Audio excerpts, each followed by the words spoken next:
enter. Naikot na. Remove. And then, yung another tail, insert natin. Pasok, labas.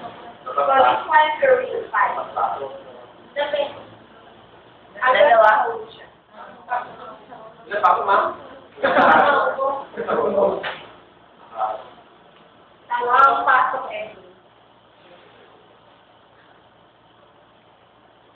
May ulas mo na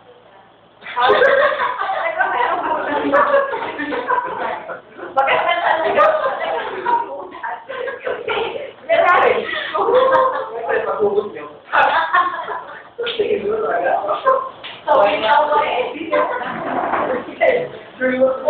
Guys, bakit sa bakit? Pad or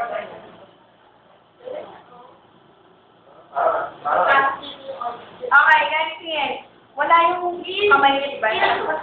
Pasok natin for stabilization.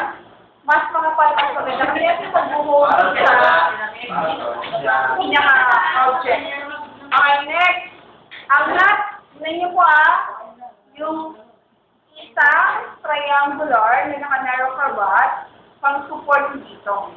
Kuha ba? Ilalim. And then sa likod po, kumama myself, i-half knot,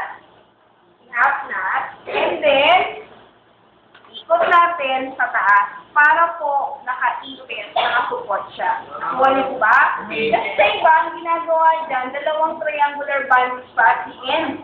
Pwede mo yung pag-isahin. Yung iba, lalagyan pa yan ang natawag namin sa plastic cup. Insert dito. Which is kung walang plastic cup, pwede na gawin ito. Ay, so, embedded. Narrow ka ba? Anong lalagyan mo?